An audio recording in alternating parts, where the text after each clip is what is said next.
안녕하세요, 힐링 수영입니다. 수업할 때 뺑뺑이, 그러니까 일명 장거리 수영할 때면요 다들 표정이 남다릅니다. 누군가는 비장한 각오로 반드시 해내겠다, 완주하겠다 마음먹으며, 또 다른 일은 무조건 쉬어가야지 하고 이미 마음을 편안하게 먹습니다. 장거리 수영은요 평소 수영하는 것과 그 느낌이 사뭇 다릅니다. 보통 3에서 5바퀴 짧은 시간 영법을 끝내 다른 영법으로 넘어가지만, 이 장거리 수영은요 10바퀴에서 20바퀴 꽤나 긴 시간이 걸리게 됩니다.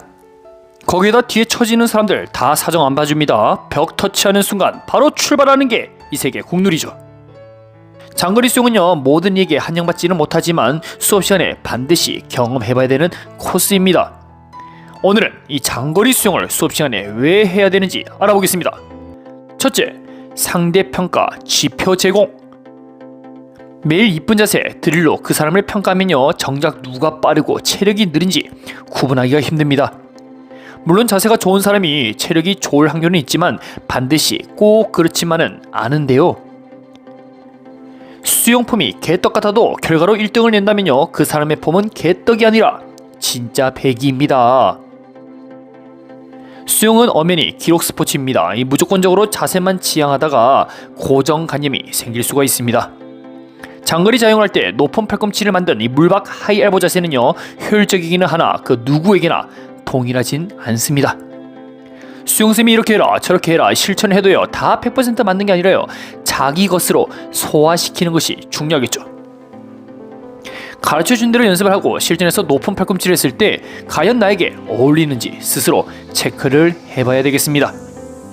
만약 하이엘보를 했는데 자꾸 어깨가 불편하고 오히려 장거리 수영에 비해 이 비효율적이라면 안 하는 게 더 낫겠습니다. 결국 장거리 수영을 통해 완주하느냐 기록이 좋으냐로 이 평가를 내려야 하지, 좋은 자세라고 이 100점을 줄 필요가 없습니다.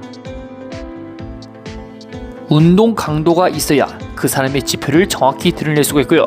낙오한 사람, 중간에 2번 쉰 사람, 완주한 사람 등 주변의 사람들과 비교했을 때 나는 어디 위치에 있는지 서열을 알 수 있고, 단순 이쁜 자세만 봤을 때는 오류가 많이 생기겠죠. 둘째, 자리 때문에 안 싸움. 네가 1번 가라, 내가 1번 갈 거다. 이 자리 가지고 말 다툼이 발생하는 이유가 과연 무엇일까요? 서로 간의 서열 정리가 아직 안 끝났기 때문입니다. 매일 평화로운 일상 속 운동 강도가 약하니 모두가 무사히 도착하고 자기 수준에서 만족하려니 여유가 생기는 겁니다. 그러다 보니 머릿속으로 내가 이 자리 가고 싶어, 저 자리 가고 싶어, 이런 쓸데없는 잡념들이 오히려 팀 분위기를 해치게 됩니다. 몸이 편안하면 생각이 많아지고 자리에 욕심이 점점 나는데요. 그래서 장거리 수영을 통해 확실한 서열 정리를 시작하는 겁니다. 20바퀴를 갈 때 끝까지 완주했느냐 포기했느냐, 이 자꾸 본인 자리를 확인시켜야 되겠죠. 포기한 사람들은 절대 앞에 안 있으려고 합니다. 몸이 힘들어질 때 뒤에 있는 사람들을 이끌고 움직이는 게 얼마나 어려운지 알고 있으니 앞에서 느리니 빠르니 궁시렁 할 수도 없습니다. 여차하면 본인이 앞에 가야 하는데 입 다물고 있어야 하겠죠. 장거리 수영은요 팀의 서열을 정리하면서 분열을 예방하는 동시에 이 배려하는 문화가 발전하게 됩니다. 셋째, 젖산 역치를 늦추다.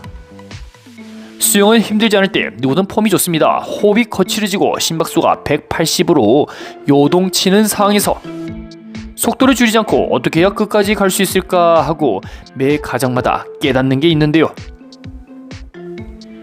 어느 날에는 발차기를 최대한 아껴서 해보고, 또 어떤 날에는 머리를 살짝만 들어 호흡을 시도해보는 겁니다. 그랬더니 원래 6바퀴부터 고비가 찾아왔는데 9바퀴, 10바퀴부터 살짝만 힘들어지는 그런 여유가 생기지요. 이것을 전문용어로 젖산 역치가 늦어졌다라고 표현을 합니다. 몸의 피로도가 찾아오는 시점이 늦어졌다라는 이 표현이겠죠. 장거리 수영을 우리는 지구성 트레이닝이라 표현합니다. 자주 심박수를 뛰게 만들고 거친 호흡을 내쉬면 이 몸은요 거기에 적응을 하며 다음에 비슷한 상황이 찾아와도 쉽게 지치지 않고 버틸 수 있게 되는 원리입니다. 결국 장거리 수영을 자주 하면 이 근지력이 좋아지는 동시에 심폐지구력이 발전하여 물개형 인간으로 탈바꿈하게 됩니다. 좋은 증상이죠. 넷째, 문제 해결 능력 강화.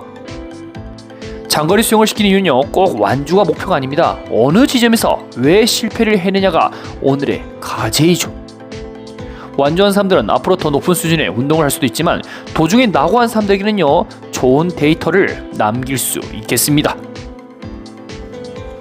20바퀴를 가야 하는데 10바퀴만 넘어가면 어깨가 너무 아프거나 호흡 회복이 안 될 경우에는 스스로에게 그 원인을 찾아볼 수 있겠죠. 팔꿈치를 너무 억지로 드는 것은 아닌지, 물속에서 코로 과하게 공기를 뱉고 있는 건가? 평소 수영장에서 농땡이를 많이 부려서 남들보다 체력이 안 좋은 것인가? 다 각도로 고민할 수 있습니다. 사실 이런 고민할 수 있는 것들은요, 위기상을 겪었기 때문에 가능합니다. 매일 쉬운 과제 쉽게 수영만 할 경우에는요, 문제점을 생각조차 하기 싫어합니다. 죽이 되든 밥이 되든 오늘은 기필코 앞사람 다리만 보면서 완주하리라 라는 이런 각오가 뒷받침될 때 버티게 되는 거죠. 다섯 번째, 장거리 수영의 영향력. 매번 한계를 느껴 포기했던 거리라 어느 순간에는 넘기게 됩니다. 그 희열은요, 말로 표현할 수가 없고 앞으로의 수영 인생에 큰 발자취를 남기게 됩니다. 지금처럼 레인을 넘어갈 때 또 무슨 생각이 들까요? 오리발을 신고 턴이 자연스럽다면 저기서 쓸데없이 에너지 낭비를 하지 않을 텐데 하고 그런 고민을 할 수 있겠죠. 장거리 수영은 절대 쉽지 않습니다. 평소 훈련이 되어 있지 않고 습관이 안 된 분이라면 더욱 그렇지요. 그러나 한 가지 분명한 것은 어려운 과정을 하나씩 넘길 때마다 작은 기쁨이 쌓여 결국 목표치에 도달하면요, 아주 큰 성취감이 밀려 들어옵니다.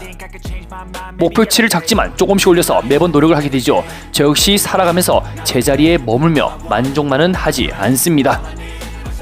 한 단계 더 도약하기 위해 무수한 전략과 방법을 제시하여 매번 실천하고 있는 게 일상이자 이제는 습관이 되었습니다.